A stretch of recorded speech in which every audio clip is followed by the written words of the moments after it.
Hi, and congratulations on completing week 7, interpreting wisdom texts in the Old Testament. Now, this week our goals were to identify the elements that characterize the genre of wisdom, to describe the correspondences between Egyptian wisdom literature and biblical wisdom literature, and to explain the relationship between wisdom and other Old Testament theological motifs.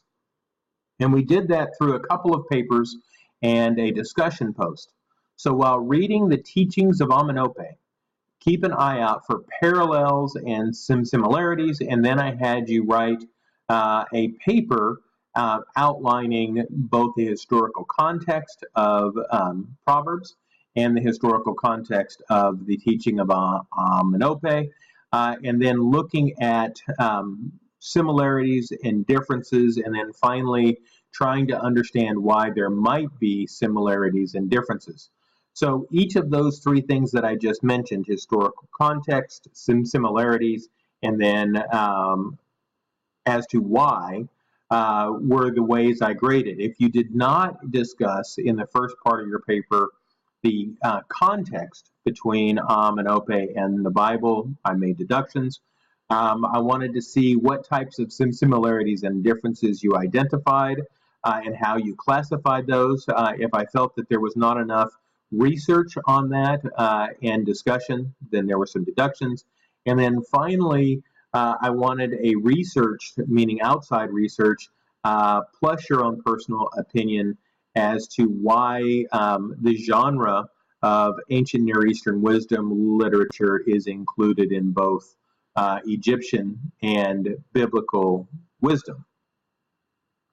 Secondly, we had an assignment 7.2 for how to obtain wisdom, to read Proverbs 1 to 8 carefully, and then write a 1 to 2 page paper answering the following question: what lessons should we learn about what we should do to obtain wisdom? Again, starting the paper with a contextual understanding, a historical contextual understanding for what is wisdom literature and who is the author of Proverbs and what is its historical context. And then really to look at the fear of the Lord as the beginning of wisdom, and to understand the word fear of the Lord and what that means.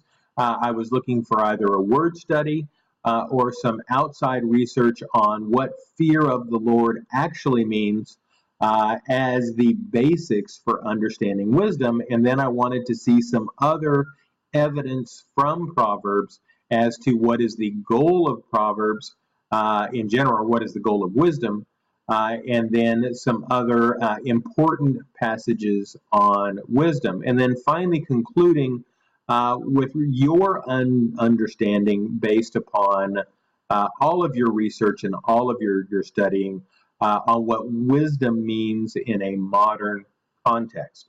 And so this assignment, I felt like we did well. There were some students who just knocked it out of the park. However, I felt that in whole, the good range, the low B to high B, is where a lot of the assignments fell, that we could have done a little deeper research and tried a little harder to understand fear of the Lord and the historical context. Now, it doesn't mean that we did poorly as a class, but I felt that folks could have done a little better. And I attribute that to we're approaching the end of the semester, folks are tired. But I encourage you as you go into week 8, let's finish well and let's put some time into research and some time into really pondering the assignments. And then finally, we had a discussion post on evaluating modern wisdom. And one of the main questions in the book of Job is how a just God could exist when suffering is so common on earth. And I wanted you to write a 1-page post exploring how the book is designed to appeal to a skeptical audience. And to be able to do that, you not only had to start with chapters 1 through 7, really exploring the hedge that God has put around Job, the fact that Satan had to come to God and ask for permission, which God granted, And then the friends who come to visit Job and really in general give some pretty poor advice as to the fact that Job needs to repent because this must be from sin. And we know, because the narrator has told us, that Job is sinless, that he is a guy who truly lives for God. In fact, he lives so strongly for God that he gives sacrifices for his children just in case they have sinned. And so we see this conflict or this tension between common wisdom, which is what the friends are giving him, and true wisdom, which is what Job has. And even Job's wife fails when she says that he should just curse God and die and get it over with. So to be able to look at how the appropriate response is structured, we have to go to the end of the book. And that's really 37 to 41 and then into chapter 42, in that God is above our understanding, and that God reproaches Job and says, who are you to ask my ways? And so on this post, folks did pretty well on their initial posts.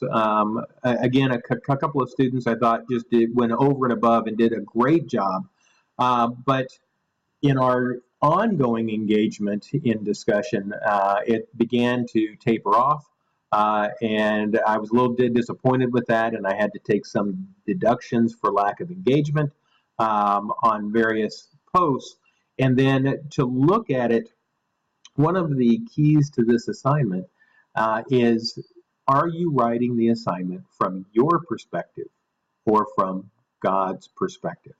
And I think that is the absolute key to this assignment, is if we're saying, we're approaching it from our suffering and the suffering on earth, and it's us almost against God, the true way to approach this assignment is, who are we to ask why there is suffering on the earth? There is suffering on the earth. We know that God is sovereign. And who are we to say that it's unfair when we don't have the benefit of the entire picture that God has?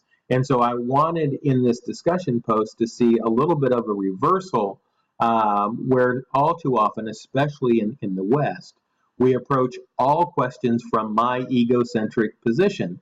And yet, from God's perspective, that's the wrong answer. We should approach all questions from a godly perspective.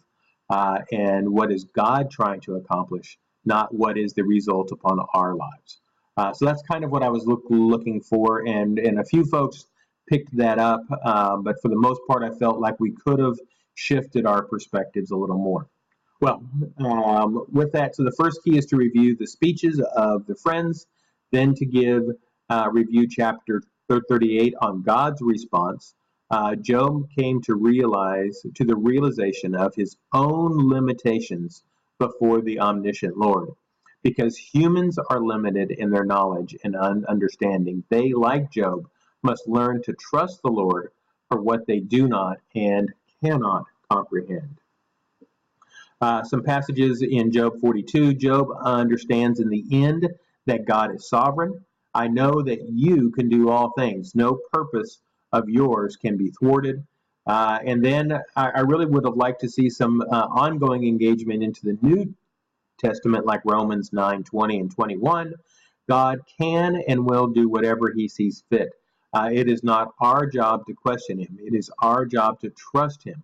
But who are you, a human being, to talk back to God? Shall what is being formed say to the one who formed it, why did you make me like this? Does not the potter have the right to make out of the same lump of clay some pottery for special purposes and some for common use? And that's from Romans 9. So lots to think about, lots to work with in this section. I know that in this class we get to do one short week on each genre. As you move through courses, you'll be able to spend an entire week on poetry, or an entire semester on poetry, or an entire semester on wisdom, or an entire semester, or maybe even 2 semesters on narrative. But this is really just tried to give you a taste for some of the ways that we interpret different genres using different tools. Don't forget to complete your course evaluations. Those are really important. Call me or email me with any questions. And I've appreciated all your work this semester. I just want to encourage you to really finish the course well by putting in the time to do some great research that you might be able to use later. Have a great week, and I'll talk to you soon.